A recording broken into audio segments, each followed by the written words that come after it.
Narito ang mga ulo ng mga maiinit na balita sa oras na ito. Dagdag sahod at medical allowance para sa mga empleyado ng government-owned and controlled corporation, inaprubahan ni Pangulong Ferdinand R. Marcos Jr. Philippine National Police aalalay sa mga commuter na masistranded sa gaganaping 3 araw na tigil pasada simula Miyerkules, September 17. Mapayapang kilos protesta hinggil sa korupsyon sa flood control projects, suportado ng Manila Archdiocese.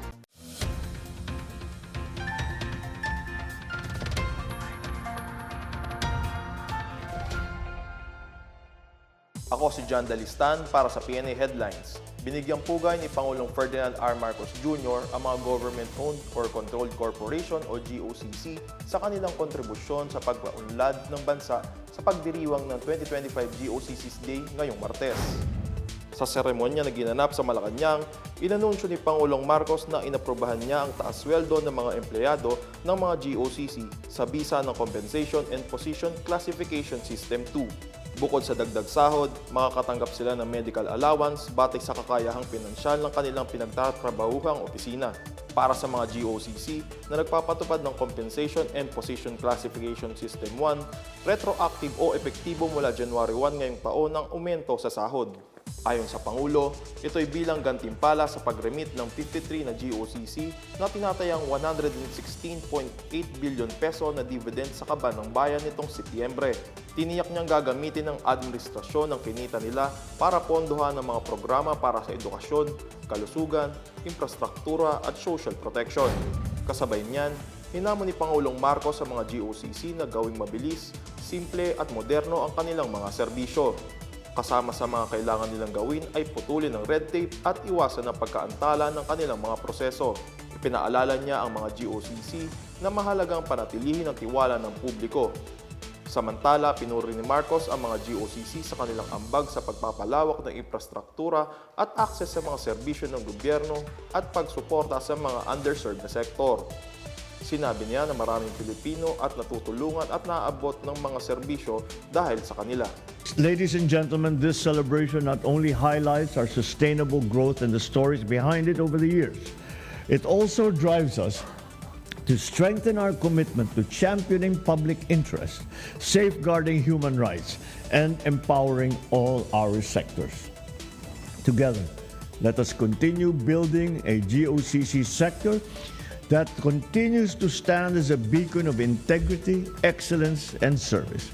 Let us shape a government that our people can believe in and a nation that every Filipino, here and abroad, can proudly call their own.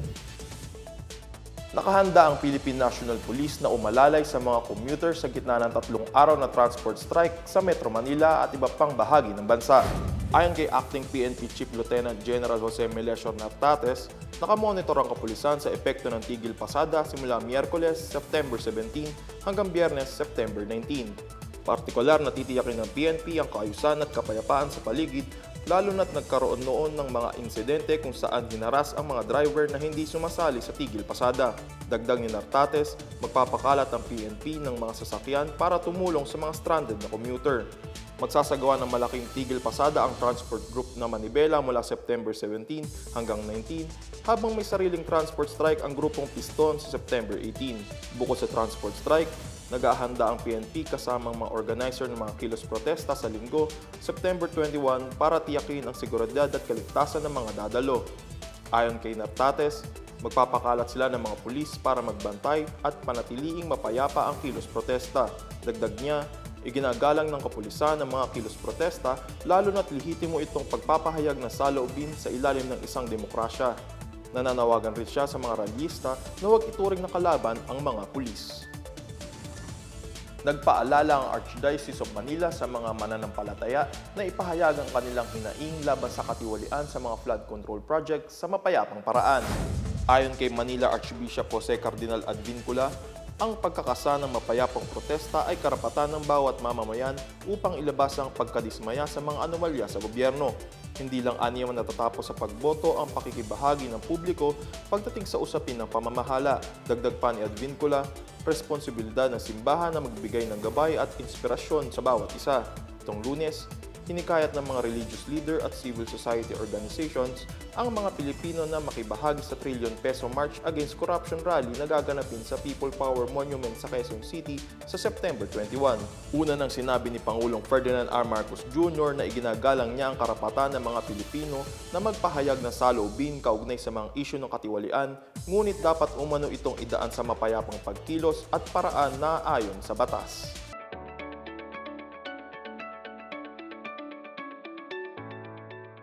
At sa balitang pangkalakalan, bumaba ang kita ng Philippine Amusement and Gaming Corporation o PAGCOR ng hanggang 50% kasunod ng pagtanggal ng mga online gambling payment link sa mga e-wallet providers. Sa pagdinig ng Senate Committee on Games and Amusement ngayong araw, sinabi ni PAGCOR Assistant Vice President Jessa Maris Fernandez na ang pagbaba ay naitala sa unang 2 linggo matapos tanggalin ng GCash at Paymaya ang kanilang koneksyon sa mga online gambling transactions.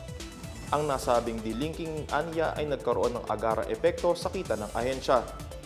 Dagdag pa ni Fernandez, pabor ang PAGCOR sa mas striktong regulasyon hinggil sa online gambling kaysa tuluyang ipagbawal ito. Kasabay nito, inanunsyo rin ng ahensya ang nalalapit na paglulunsad ng isang artificial intelligence-powered tool na kayang madetect agad ang mga illegal na gambling websites. Ipinagbigay alam na nila ito sa Cybercrime Investigation and Coordinating Center, National Telecommunications Commission at Department of Information and Communications Technology.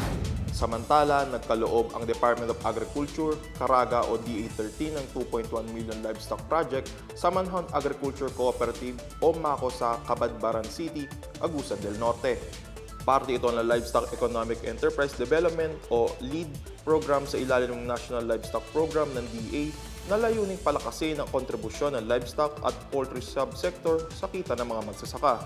Pinangunahan ni DA13 Regional Technical Director Rebecca Atega at MACO Chairperson Heraclio Azares ang pamamahagi ng 1,000 ready-to-lay chickens, housing, feeds, drugs at biologics na bahagi ng proyekto. Tinuruan din ng mga miyembro ng MACO na panatilihin ang maayos na pamamahala ng proyekto na may malaking potensyal sa kooperatiba at sa komunidad. Noong nakaraang buwan ay nagpamigay din ang DA sa mga magsasaka sa Placer at Mainit, Surigao del Norte kung saan nakatanggap ito ng tag 2.1 milyong piso na halaga ng tulong. At yan ang pinakabago at pinakamainit na balita sa mga oras na ito, hatid sa inyo ng PNA Headlines. Para sa iba pang mga balita at informasyon, bisitahin lamang ang aming website pna.gov.ph o ang aming Facebook at X account na Philippine News Agency.